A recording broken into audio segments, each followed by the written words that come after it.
Welcome to the 8th day in this Alliance match. So, as you can see, the Kingdom of Quebec has chosen not to surrender to the Freemasons Lodge of America. So yeah, Quebec is out of here. So yeah, let's start off by looking at the top candidates for a victory, shall we? Oh, oops, I did not mean to do that. Alright, let's look at this now. So first is Hades, starring New Rising. Second is Bannock, and third is of course the coalition I'm in with the leader. So as we can see here, oh, a little bit of a rise in these. So at this point, first is this, second is third. Fourth is Venezuela. He is catching up pretty well. Next is Principes, who has fallen. Venezuela has risen. Victor has risen against the Spain of Mexico, and because of that, he surpassed United Front. So let's take a look at the coalition list, shall we, real quick? So as we can see, the United Front's just Cuba, Haiti's is Mexico and Texas, and USA is me and the leader.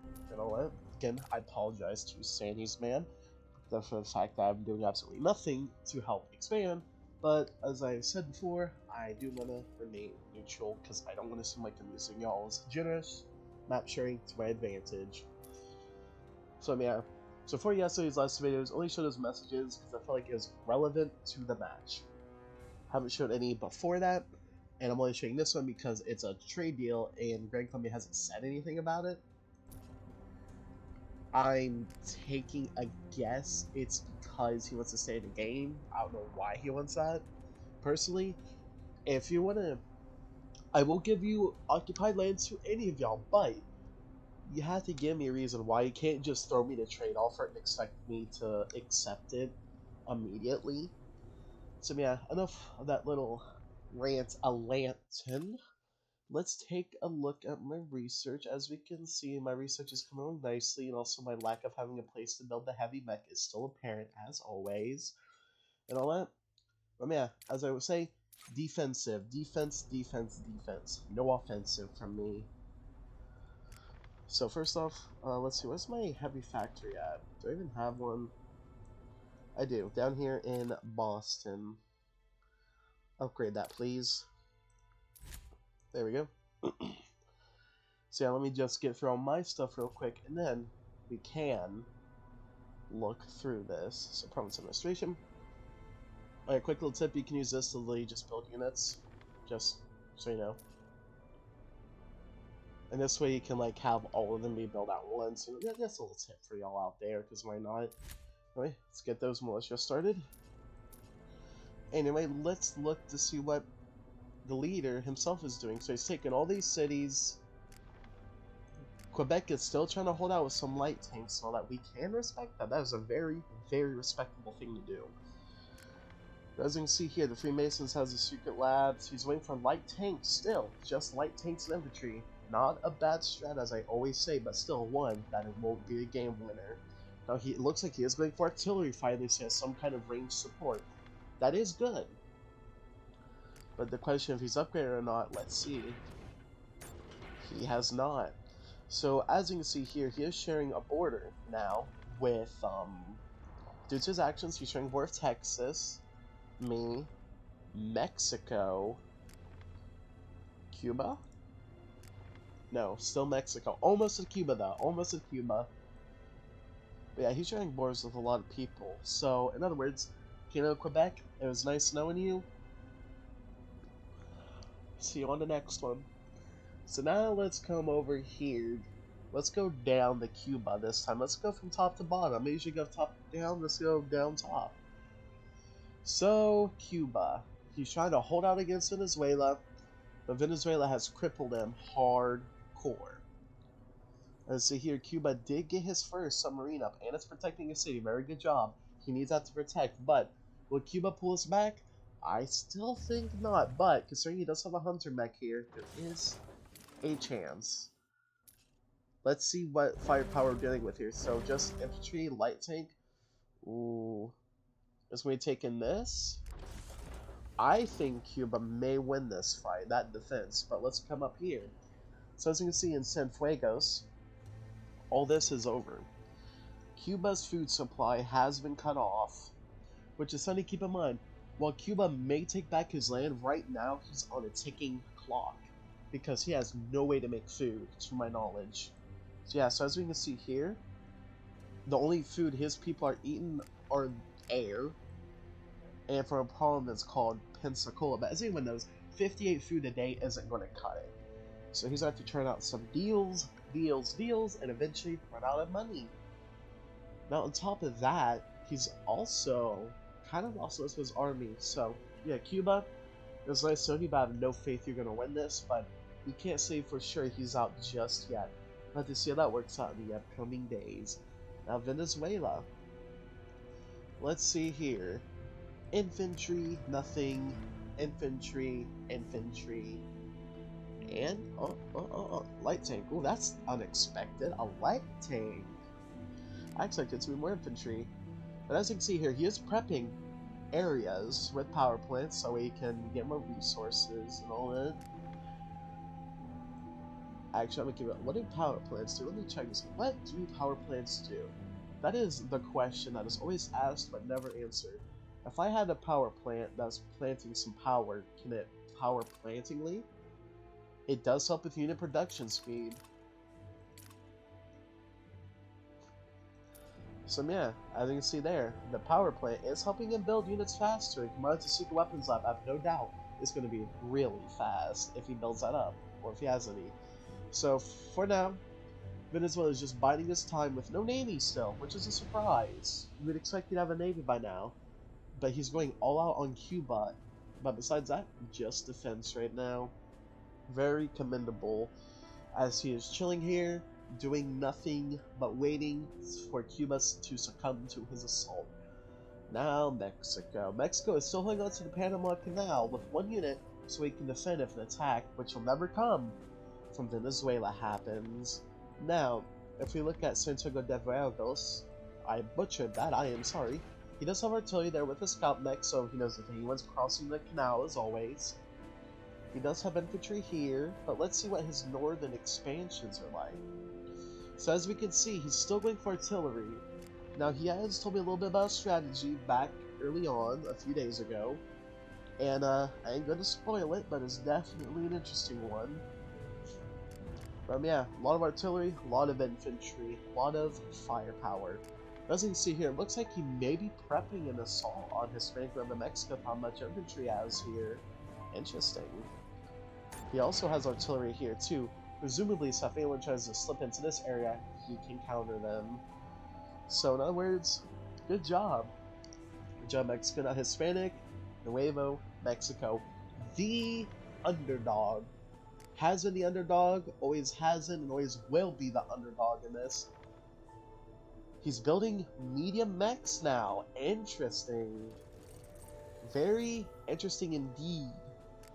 Now, he did ask me for some pointers yesterday, and I don't know if that affected his choice here, but it's a smart move.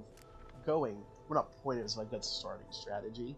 But I will say that he is, in fact, going to beat Cascadia. I can say with certainty.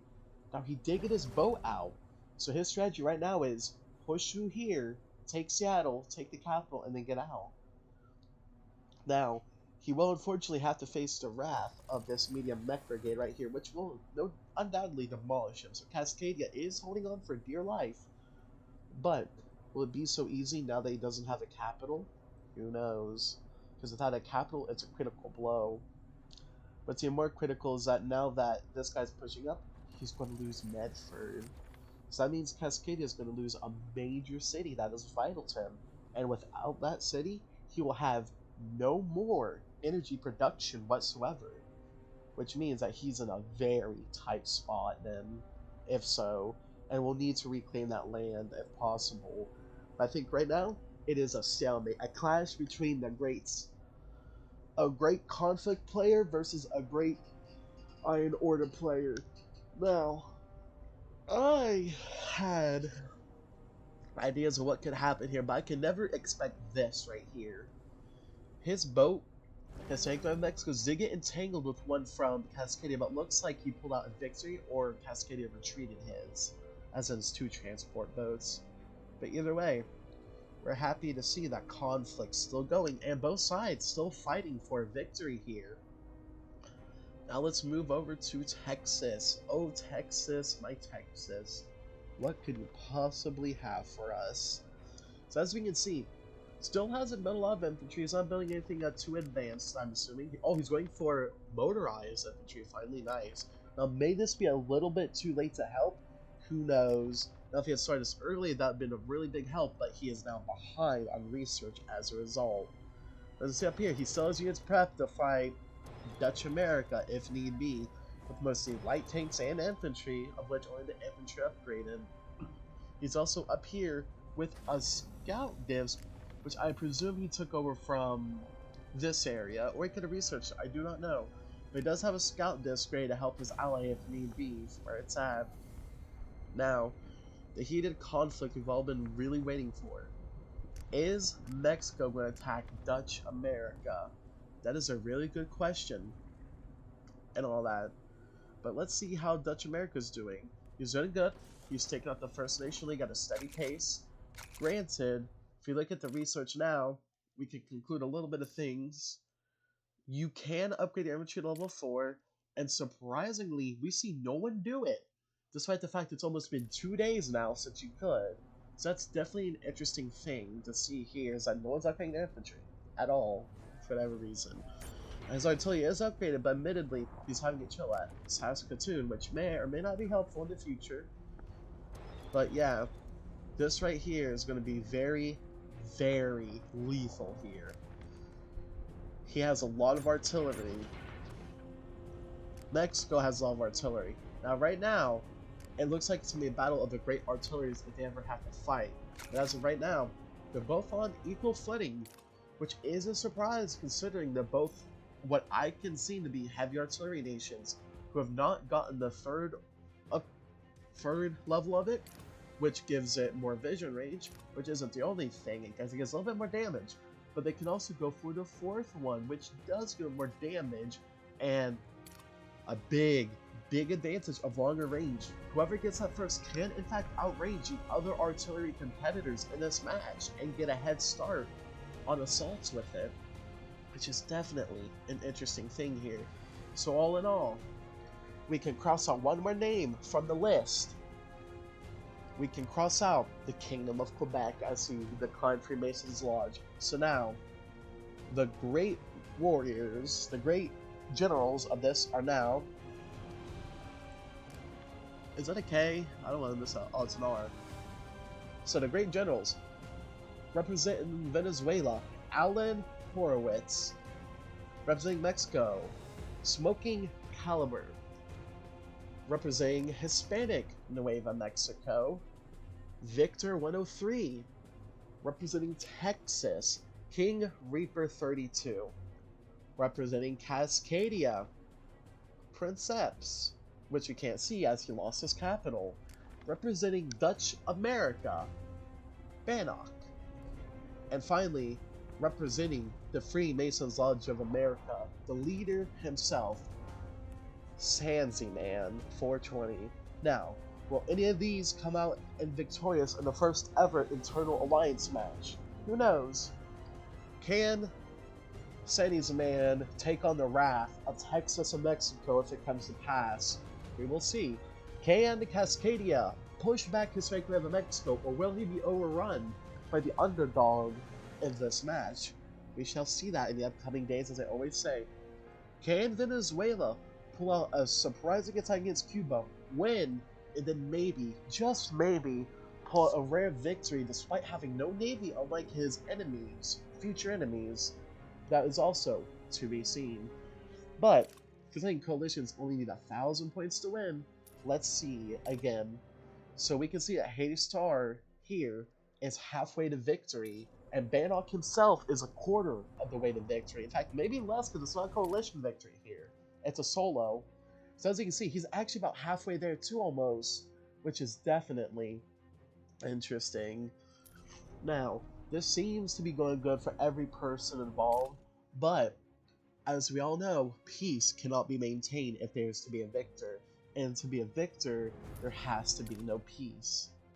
So, that means that eventually Texas and Mexico have to set their eyes on 3 different targets. Whoever wins this battle on the West Coast, Dutch America, or Venezuela. I mean, Freemasons Lodge is also in there, so it's 4 targets. We see all of that, but who will win? Who will lose? We will see that in the future. Now, I am going to make some predictions here, which is not something I've made before. But I'm going to predict this. I feel like Dutch America will take out First Nation League. It'll take him probably 2 days to do it because it's way up north and it sucks taking the north in these matches. He's then going to try to take out Russian America. What's happening? Smoking Caliber may push out Cuba in Florida. I feel like that's already is what's happening. So he will push Cuba out, take the land, and try to take you some more islands. Venezuela will win over Cuba after a hard battle. And once that happens, Mexico may launch his assault on Venezuela to attack his weakened army. Or he could be setting his sights with Texas to take out whoever wins this battle between Cascadia and Hispanic River, Mexico.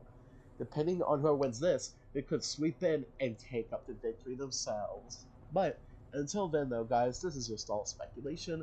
I'll catch you on the next Alliance match review tomorrow. Until then, hope you have a good one and a good day. Bye!